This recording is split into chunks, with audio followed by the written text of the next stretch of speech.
और आपको हम बताएंगे कि ये सब आपको कब मिलेगा, कैसे मिलेगा और कहां मिलेगा। आप और आपके जीवन को हम सुदृढ़ और उत्कृष्ट बनाएंगे। नमस्कार।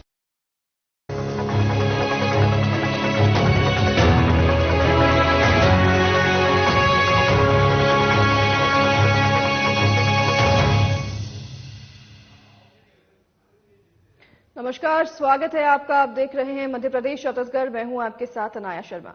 शुरुआत करेंगे खबरों की, उससे पहले रुख करेंगे इस वक्त की हेडलाइंस की ओर। बेमेतरा में कलेक्टर रणबीर शर्मा ने की समीक्षा बैठक। स्कूल शिक्षा विभाग की हुई जिला स्तरीय समीक्षा बैठक। कलेक्टर ने कई मुद्दों पर की चर्चा।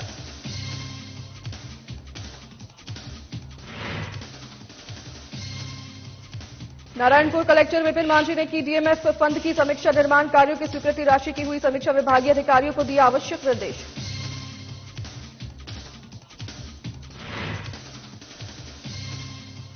कोंडागांव कलेक्टर कुणाल दुदावत ने सखी सेंटर का किया निरीक्षण। बालिका गृह में बच्चों के साथ की चर्चा। बालिकाओं की प्राप्त उपलब्धियों की सराहना की।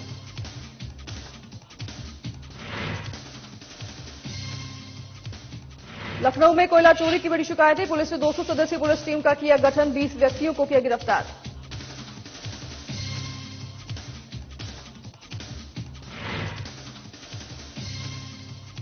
बेमेतरा में बसंत पंचमी पर कबड्डी प्रतियोगिता का आयोजन। मां सरस्वती की वंदना से कार्यक्रम की हुई शुरुआत। सर्व हिंदू सनातन समाज के राष्ट्रीय अध्यक्ष रहे मौजूद।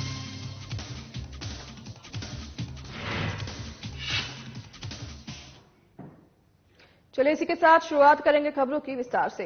खबर बालाघाट से है, जहां बालाघाट के होटल गुलमोहर से पूर्व कांग्रेस अनुराग चतुर मोहता ने अपना दमखम दिखाते हुए हजारों लोगों की भीड़ के साथ भव्य रैली निकाली, जो होटल गुलमोहर से हनुमान चौक के बाद मेन रोड होते हुए बीजेपी कार्यालय पहुंचे। जिसके बाद बीजेपी कार्यकर्ताओं की तरफ से उनका सादर सत्कार करते हुए कार्यालय के अंदर लिया गया। वहीं पूर्व विधायक बालाघाट गौरीशंकर बिसेन, पूर्व विधायक परसवाड़ा और बीजेपी जिलाध्यक्ष के साथ समस्त बीजेपी कार्यकर्ताओं के बीच अनुराग चतुर मोहता ने कांग्रेस का दामन छोड़ बीजेपी का दामन थाम दिया। बताने के इस बात से बीजेपी सहित अनुराग भी काफी खुश नजर आए।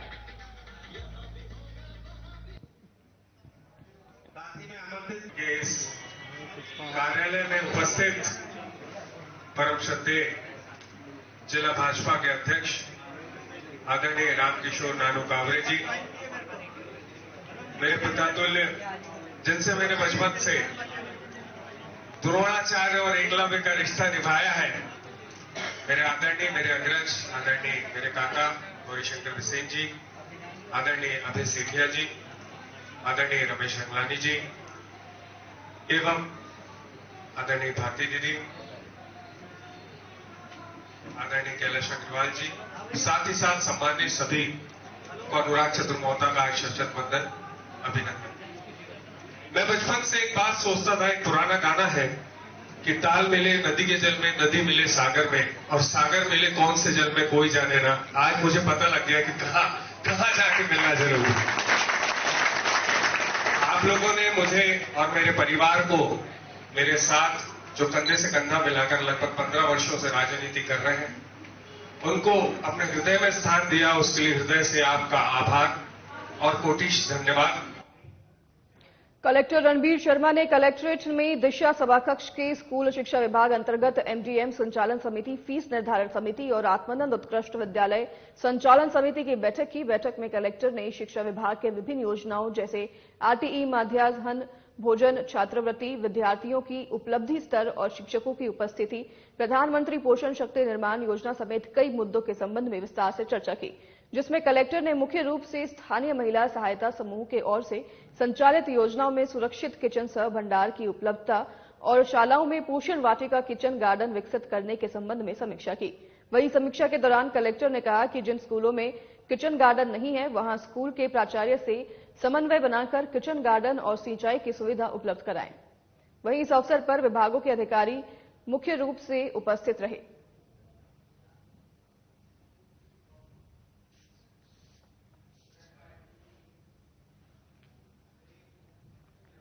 नारायणपुर कलेक्टर विपिन मांझी ने डीएमएफ फंड से विभागों को निर्माण कार्यों के लिए स्वीकृति राशि की विभागीय अधिकारियों के साथ बैठक को लेकर समीक्षा की। उन्होंने समीक्षा करते हुए कहा कि जिन भी विभागों को डीएमएफ फंड से निर्माण कार्यों और जन कल्याणकारी संसाधन उपलब्ध कराने के लिए साल 2018 और 19 में बीएमएफ फंड से जारी की गई थी उनकी राशि की जानकारी दस्तावेजों के साथ उपलब्ध कराने के निर्देश दिए। वहीं कलेक्टर विपिन मांझी ने उपस्थित अधिकारियों को निर्देशित करते हुए कहा कि साल 2024-25 में किए जाने वाले जनकल्याणकारी कार्यों के लिए राशि की आवश्यकता होने पर प्रस्ताव बनाकर 20 फरवरी तक जिला खनिज और न्यास निधि शाखा में प्रस्तुत की जाए। वहीं बैठक में जिला पंचायत के मुख्य कार्यपालन अधिकारी डॉक्टर आकांक्षा शिक्षा खलखो, डीएमएफ फंड के प्रभारी अधिकारी डीडी मंडावी संयुक्त सहित कई विभागीय अधिकारी मौजूद रहे।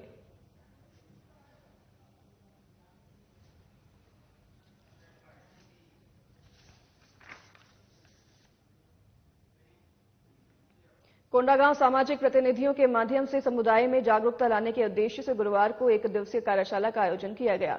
इस कार्यशाला में सामुदायिक समस्याओं और सामाजिक विकास को लेकर महत्वपूर्ण चर्चा करते हुए सामाजिक प्रतिनिधियों के माध्यम से जन समुदाय को विभिन्न मुद्दों पर जागरूक करने और उन्हें सकारात्मक कदम उठाने के लिए प्रेरित किया गया। और वहीं इस कार्यशाला का आयोजन जिला प्रशासन और यूनिसेफ के सहयोग से किया गया था। इस कार्यशाला में स्थानीय समाज के विभिन्न सामाजिक प्रतिनिधियों ने हिस्सा लिया। यहां पर स्वास्थ्य विभाग, शिक्षा विभाग, महिला और बाल विकास, बाल संरक्षण इकाई के प्रतिनिधियों के साथ साथ प्रशासनिक अधिकारी भी उपस्थित रहे। कार्यशाला में यूनिसेफ की जिला समन्वयक प्रियंका वर्मा ने एनीमिया के प्रति जागरूकता और मया मंडई जैसे विषयों को लेकर चर्चा की। यूनिसेफ के मानसिक स्वास्थ्य कार्यक्रम की जिला समन्वयक उन्नति अरोरा ने मानसिक स्वास्थ्य के प्रति जागरूकता के विषय पर चर्चा करते हुए मानसिक बीमारियों के प्रति लोगों को जागरूक करने और किसी प्रकार की भी समस्या होने पर सलाह प्राप्त करने को कहा।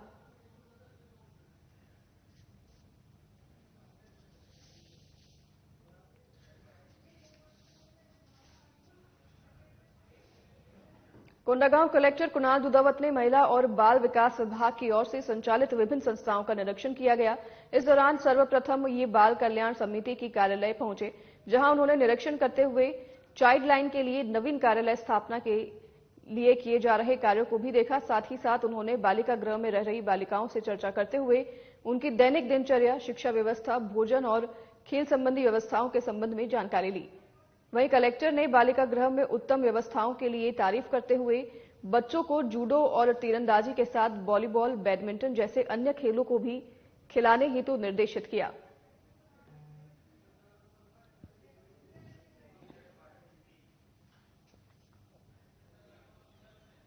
खबर बेमेतरा से है, जहां 14 फरवरी को बसंत पंचमी के अवसर पर गांव भिंभोरी में प्रदेश स्तरीय मंडाई और कबड्डी प्रतियोगिता में सर्व हिंदू सनातन समाज के राष्ट्रीय अध्यक्ष योगेश तिवारी शामिल हुए। मां सरस्वती की पूजा अर्चना से कार्यक्रम का शुभारंभ हुआ। वहीं इस अवसर पर अतिथि ने क्षेत्रवासियों की सुख समृद्धि और खुशहाली की कामना की।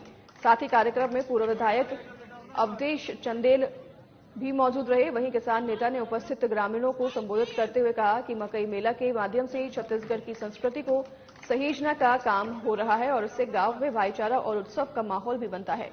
साथ ही उन्होंने कहा कि ग्रामीण क्षेत्रों में खेल प्रतियोगिता का आयोजन सराहनीय है, क्योंकि इस तरह के आयोजन से ग्रामीण प्रतिभाओं को अवसर मिलता है।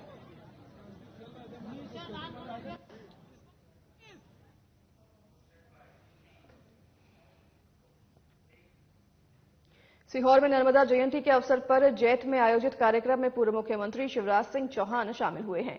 वहीं पूर्व सीएम ने नर्मदा घाट पर मां नर्मदा की पूजा अर्चना की और प्रदेशवासियों को नर्मदा जयंती की शुभकामनाएं दी। इस अवसर पर सांसद रामाकांत भार्गव, सकलनपुर मंदिर ट्रस्ट के अध्यक्ष महेश उपाध्यक्ष और बीजेपी जिला अध्यक्ष रवि मालवीय उपस्थित रहे।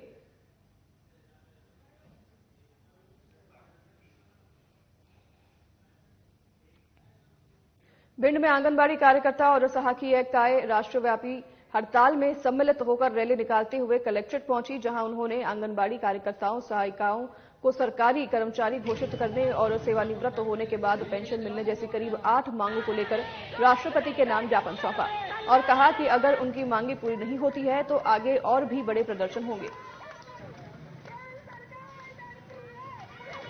अभी हमारा मांगे रुका हुआ है, इसलिए हमारा किया जा रहा है, क्योंकि सरकार ने पहले भी आंदोलन किए थे चुनाव के पहले, तो उनने कुछ आश्वासन दिए थे कि आपका ये हम शासकीय कर्मचारी को नहीं तो न्यूनतम वेतन तक हो जाएगा, पर वो आश्वासन सिर्फ कागजों में रहा, क्या रहा हमें नहीं पता। जो उन्होंने सीएम ने 2018 में घोषणा की थी और 3,000 बढ़ाए थे, उसमें से 1,500 हमारे काट लिए थे और आज तक उसका भुगतान नहीं किया। वो भी हमें आश्वासन मिला था, पर अभी तक कोई भुगतान नहीं किया गया है। हम बहनों की पीड़ा जो है वो हम बहनें समझती हैं। रैली कहाँ से निकाली, ज्ञापन किसके नाम दिया? WT से निकाली गई है। हमने ज्ञापन राष्ट्रपति महोदय के नाम दिया है। कुक्षी विधानसभा अंतर्गत नर्मदा किनारे प्राचीन तीर्थ कोटेश्वर में नर्मदा जयंती के अवसर पर कई सांस्कृतिक कार्यक्रमों का आयोजन हुआ, जिसमें नर्मदा भक्तों ने गुड़गांव से पधारी महामंडलेश्वर साध्वी आत्मचेतना की उपस्थिति में मां नर्मदा का दुग्धाभिषेक किया और वहीं चुनरी भी उड़ाई। वहीं मां नर्मदा घाट संरक्षण समिति और टीम रक्तदूत की ओर से हर साल की तरह इस साल भी नर्मदा जयंती के अवसर पर विशाल रक्तदान शिविर आयोजित किया गया, जिसमें युवाओं और मातृशक्ति ने बढ़ चढ़कर हिस्सा लिया। वहीं गुड़गांव हरियाणा से पधारी महामंडलेश्वर साध्वी आत्मचेतना ने पहली बार रक्तदान करने वाले युवाओं का हौसला बढ़ाया। 2016 में पहली बार रक्तदान शिविर के आयोजन रखने का निश्चित किया कि यहाँ पर मां नर्मदा के भक्त नर्मदा स्नान के लिए, नर्मदा दर्शन के लिए आते हैं, तो इसका क्यों न लाभ मानव सेवा के लिए लिया जाए। इस उद्देश्य से 2016 में पहली बार जब रक्तदान शिविर का आयोजन किया, तब से लगा करके अभी तक 17 रक्तदान शिविरों का आयोजन हो चुका है और इसके माध्यम से लगभग 3,500 यूनिट ब्लड डोनेट इस नर्मदा तट पर मां नर्मदा घाट निर्माण समिति के द्वारा किया जा चुका है और लगभग रक्तदूत टीम निमाड़ और मां नर्मदा घाट निर्माण समिति की ओर से 20,000 यूनिट रक्त का दान अभी तक हो चुका है। अच्छा लग रहा है और आगे और इच्छा हुई तो देंगे हम भी। देना चाहिए, रक्तदान महादान होता है। रक्तदान आज हमें प्रेरणा मिली तो हमने भी दिया।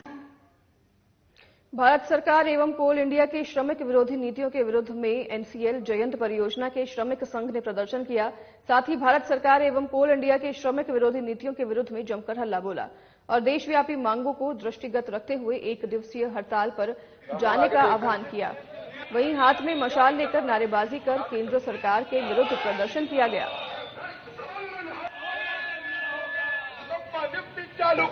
हड़ताल की मुख्य वजह है पूरे देश में जो मोदी सरकार है, जो गरीब है और गरीब होते जा रहे हैं, लगातार महंगाई बढ़ती जा रही है, मजदूरों को ठगा जा रहा है, मजदूरों की जो सुविधाएं थी वो लगातार कटौती हो रही है। खास तौर से जो कोल इंडिया का मजदूर है वह लगातार सुविधाओं से वंचित होता जा रहा है, जिसको लेकर के हम लोग आज हड़ताल पे, कल 1 दिवसीय हड़ताल पे जा रहे हैं। संयुक्त मोर्चा जिसमें बीएमएस को छोड़ के बाकी सारी यूनियनें इंटक, एटक, एचएमएस और C2 संयुक्त रूप से मोर्चा बना करके कल 1 दिवसीय हड़ताल में जा रहे हैं। ये कब तक चलेगी? फिलहाल तो 1 दिवसीय हड़ताल है। यदि यह गूंगी बहरी सरकार नहीं मानी, प्रबंधन नहीं माना, तो हमारे उच्च नेता बात करके अनिश्चितकालीन हड़ताल की भी घोषणा कर सकते हैं। जैसा आदेश होगा हम लोग उसका पालन करेंगे। देखिए, हमारे पूर्व सहयोगियों ने आपको बताया कि वर्तमान में जो देश की स्थिति है वो बहुत ही जर्जर स्थिति है। वर्तमान में जो देश के शासन की व्यवस्था है, चाहे वो किसान हो, चाहे वो बेरोजगार युवा हो, चाहे हमारे कोल कर्मी हो, जहाँ है त्रस्त है। हमारा चूंकि कोल इंडस्ट्री से हम जुड़े हुए हैं, हमारे कई वर्षों से अनुकंपा नियुक्ति बंद है, कई वर्षों से जो हमें राशि बंद है, हमारे कई वर्षों से हमारे जो समझौते हैं लंबित है। यह कुछ प्रमुख मांगे हमारे के तत्वाधान में राष्ट्रव्यापी 10 राष्ट्रीय ट्रेड यूनियनें भारत सरकार की अहंकारी नीतियों, मजदूर विरोधी, किसान विरोधी, देश विरोधी इसकी जो नीति है, उसके चलते देश धरातल में नहीं रसातल में जा रहा है। इसलिए हम सब किसान, मजदूर और बेरोजगार और जितने भी पब्लिक सेक्टर के कर्मचारी हैं, इनकी नीतियों से खफा होकर के अपने देश को, उद्योग को और श्रमिकों को बचाने के लिए आज 1 दिवसीय हड़ताल, कल 16 तारीख को अद्वितीय हड़ताल होगी, ताकि सरकार को, जो बहरी गूंगी सरकार है, वो समझ सके कि मजदूरों में किसानों की ताकत को अगर अनदेखा करेगी तो इसके परिणाम विनाशकारी होंगे देश के लिए, उद्योग के लिए। भारतीय जनता पार्टी की तरफ से भिलाई स्थित बैकुंठ धाम अंबेडकर भवन में नारी शक्ति वंदन और महिला स्वयं सहायता समूह एनजीओ के दिनों का सम्मान समारोह कार्यक्रम आयोजित किया गया, जहां उत्कृष्ट कार्य और मोदी की गारंटी के तहत मातारी वंदन योजना को घर घर महिलाओं के पास लाभ पहुंचाने में अहम भूमिका निभाने वाली सभी माताओं और बहनों को सम्मानित किया गया। वहीं कार्यक्रम में सैकड़ों की तादाद में महिलाएं उपस्थित रहीं। साथ ही विशेष अतिथि के रूप में दुर्ग जिला सांसद विजय बघेल भी मौजूद रहे। केंद्र सरकार की योजना के तहत माननीय नरेंद्र मोदी जी के आह्वान पर और माननीय विष्णुदेव साय जी के आह्वान पर पूरे भारत में 1 करोड़ स्व सहायता समूह और एनजीओ की हमारी बहनों का शक्ति वंदन योजना के माध्यम से आज हम लोग उनका स्वागत करने, अभिनंदन करने, उनको आगे बढ़ाने में हम विस्तृत संकल्पित भाव के साथ यहाँ पर उपस्थित हैं। भिलाई नगर निगम का क्षेत्र है और पूरे हजारों हजार महिलाएं यहाँ पर आई हैं, जिनका हम लोग प्रणाम करके, नमन करके उनका स्वागत किया, अभिनंदन किया। हमारे भाई जिला के भाजपा के अध्यक्ष वर्मा जी के नेतृत्व में पदाधिकारी और नगर निगम के सभी अधिकारी थे और उनके माध्यम से आज एक अच्छा कार्यक्रम संपन्न हुआ। हमारी भावना है और माननीय मोदी जी की भावना है, इस कार्यक्रम के तहत लगभग 1 करोड़ स्व सहायता समूह और एनजीओ के बहनों से हम मिले और 10 करोड़ महिलाओं से पूरे देश में हम उनसे इस कार्यक्रम के तहत उनसे जुड़े, उनकी भावना जाने, उनको जो भी तकलीफ है, केंद्र सरकार और राज्य सरकार की जो योजना जो चलती है उसमें अगर कोई अड़चन आता है तो उसमें हमारी क्या सहभागिता हो सकती है, हमें हमसे क्या उनको सहयोग हो सकता है, उस बात का हमने उनको आश्वस्त भी किया। उज्जैन में अगले माह इन्वेस्टर समिट और विक्रमोत्सव के अलावा विक्रम व्यापार मेले का आयोजन किया जा रहा है, जिसमें देश की कई बड़ी प्रतिष्ठा कंपनियां और प्रसिद्ध कलाकार शामिल होंगे। वहीं कलेक्टर नीरज कुमार सिंह ने उज्जैन में होने वाले तीनों आयोजनों को लेकर की जा रही तैयारियों की जानकारी देते हुए मीडिया को बताया कि मुख्यमंत्री की मंशा अनुसार शहर में पहली बार इन्वेस्टर समिट का आयोजन 1 और 2 मार्च को होगा, जिसमें देश की कई प्रतिष्ठित कंपनियां शामिल होंगी। वहीं समिट में इंदौर और उज्जैन संभाग के 15 शहरों को फोकस किया गया है, जहां उद्योग लगेंगे जिनमें हजारों लोगों को रोजगार मिलेगा। साथ ही साथ कलेक्टर ने बताया कि इसके अलावा 1 मार्च से 9 अप्रैल तक दशहरा मैदान और पीजीबीटी ग्राउंड में विक्रम व्यापार मेला लगाया जाएगा। इसमें भी देश की कई प्रतिष्ठित ऑटोमोबाइल सेक्टर की कंपनियां शामिल होंगी। मेले को अलग अलग जोन में बांटा गया है। वहीं मेले में वाहन खरीदी पर आरटीओ पंजीयन में 50% की छूट दी जाएगी। इसके अलावा 40 दिनों तक चलने वाले विक्रमोत्सव में कई रंगारंग कार्यक्रमों का आयोजन भी होगा, जिसमें प्रसिद्ध फिल्म अभिनेत्री हेमा मालिनी और गायक जुबिन नौटियाल प्रस्तुति देंगे।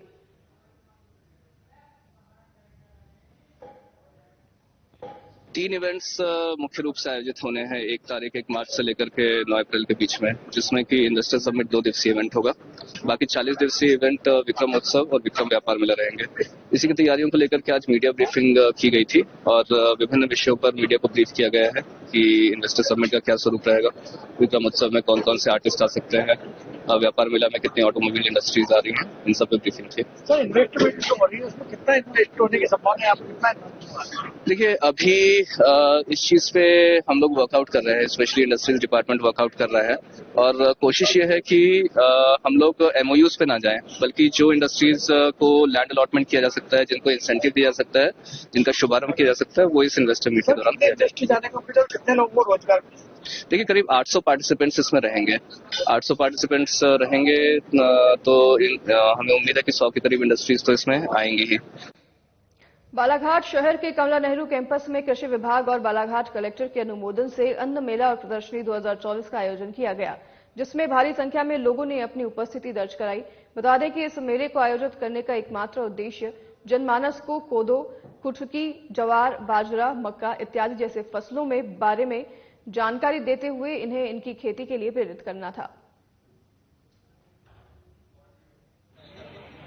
आज का जो श्री अन्न मेला सह प्रदर्शनी जो कृषि विभाग, जिला प्रशासन की कलेक्टर साहब के मार्गदर्शन में जो लगाई जा रही है, इसमें हमारा मुख्य उद्देश्य है जो जिले में मिलेट्स क्रॉप, रागी, कोदो, कुटकी, ज्वार, बाजरा इनके उत्पादन को बढ़ाने के साथ साथ इसके जो प्रोडक्ट बनते हैं उनका प्रदर्शन करना, ताकि किसान या जो भी हमारा इसको एक जो भोजन कहना चाहिए थाली में किसान के खेत से वो थाली में कैसे पहुंचे, इसके ऊपर ये प्रदर्शनी लगाई गई है, जिसमें विभिन्न प्रकार के व्यंजन जो पौधों को कुट्टी ज्वार बाजरा से बनेंगे उसका भी स्वाद हम कोशिश कर रहे हैं कि उसको लोगों को चखाया जाए ताकि उसके जो स्वादिष्टपन जो है उसका वो लोग इसको अनुभव करें।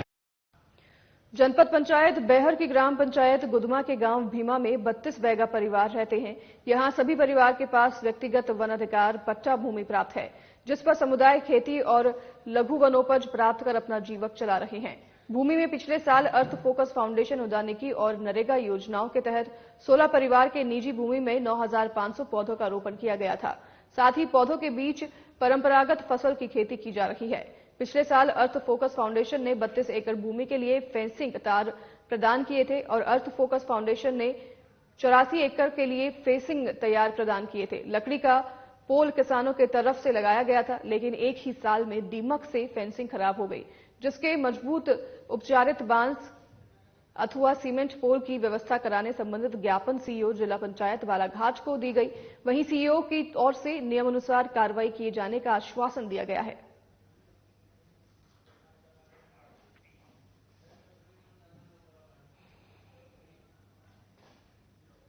कान्हा टाइगर रिजर्व से होकर बेहर से गाड़ी जाने वाले मार्ग पर हमेशा जंगली हिंसक वन प्राणी विचरण करते दिखे जाते हैं। वहीं इस मार्ग पर चलने वाले राहगीरों को बड़ी सावधानी बरतनी पड़ती है। साथ ही साथ इस मार्ग पर विभिन्न प्रकार के वन प्राणी विचरण करते देखे जाते हैं। वहीं जान जोखिम में डालकर राहगीर इस मार्ग से आने जाने के लिए मजबूर हैं। इस मार्ग पर अनेक बार वन प्राणी राहगीरों को नुकसान पहुंचा चुके हैं। हम बात कर रहे हैं कान्हा नेशनल पार्क से होकर निकलने वाली गढ़ी मार्ग पर। यहाँ पर वन प्राणी हमेशा विचरण करते रहते हैं और यहाँ पर राहगीरों को बड़ी सावधानी बरतनी पड़ती है। आप मेरे पीछे देख सकते हैं, ये वन प्राणी जंगली भैंसा है जो सड़क के सामने में विचरण कर रहा है। ये आप देख सकते हैं, यहाँ से राहगीरों को भारी बड़ी सावधानी से यहाँ से होकर निकलना पड़ता है। यहाँ पर आए दिन सड़क पर वन प्राणी विचरण करते देखे जाते हैं। ये सड़क में देखो, ये दो भैंसन खड़ा हुआ है, ये जंगली भैंसा है जो यहाँ पर हमेशा विचरण करते पाए जाते हैं। यहाँ पर राहगीरों को बड़ी सावधानी बरतनी पड़ती है। साधना न्यूज चैनल से कैमरामैन शिवांग के साथ देवदत्त धानेसर, बैहर। खबर झाबुआ से है, जहां शुक्रवार शाम को झाबुआ रतलाम हाईवे पर थांदला के पास एक बस असंतुलित होकर पलट गई, जिसमें करीब 12 लोग घायल हुए हैं और 3 लोग गंभीर रूप से घायल हो गए हैं। वहीं घटना की सूचना मिलते ही थांदला पुलिस घटनास्थल पर पहुंची और घायलों को थांदला हॉस्पिटल भर्ती कराया।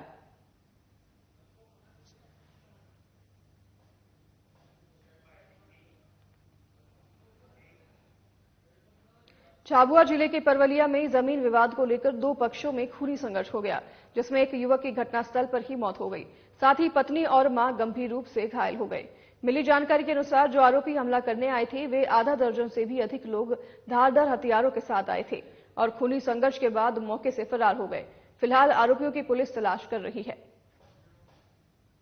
कैसी लड़ाई थी जमीन में, हमारा खाता में जमीन थी, हमारे गाँव वाला था, हम गाँव काटना गया था, वो एक झाड़ को आदर करने लिए काटता था या अर्पित अंजोर है अर्पित फोन कर बोला जयू ने फिर આવી ગયા ना परिवार सब આવી ગયા या तेरा मारा कुपी तुम क्यों काटी रहा झाड़ ने क्यों करी रहा। ग्राम परवलिया में जो है 2 परिवार के बीच में जमीनी विवाद को लेकर के जो है एक दूसरे के साथ में मारपीट हुई है, जिसमें जो नहातिया है उसकी मौके पर मृत्यु हो गई थी और उसकी मां हीराबाई और उसकी पत्नी जो है घायल हैं, जिनको अस्पताल में भर्ती कराया गया है। मामले में अपराध पंजीबद्ध कर लिया गया है। खबर लखनपुर से है, जहां कोयला खदान से कोयला चोरी किए जाने की शिकायतों पर सरगुजा पुलिस ने अभियान चलाकर पुलिस अधीक्षक के नेतृत्व में कुल 200 सदस्यीय पुलिस टीम की ओर से कार्रवाई कर खदान से कुल 20 व्यक्तियों को गिरफ्तार किया। वहीं मामले में आरोपियों के विरुद्ध बाउंड ओवर की कार्रवाई की जा रही है। सरगुजा पुलिस ने अमेरा खदान के आसपास निवासरत ग्रामीणों से अपील की है कि ग्रामीण कोयला खदान में बिना वैध अनुमति प्रवेश न करें। सरगुजा पुलिस की ओर से ऐसे मामलों में सख्ती के साथ कार्रवाई की जाएगी।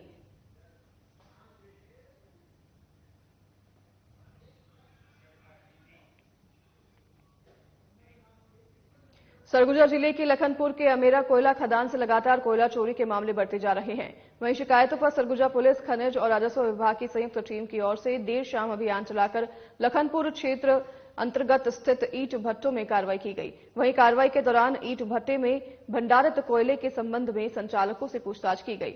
संयुक्त टीम की ओर से मामले में कार्रवाई करते हुए जूनाडीह, सिरकोतंगा, गुमगरा कला, बिनकरा, गणेशपुर स्थित कुल 6 ईंट भट्टा में दबिश दी गई। वहीं कार्रवाई के दौरान 6 ईंट भट्टों से कुल 45 टन कोयला जब्त किया गया।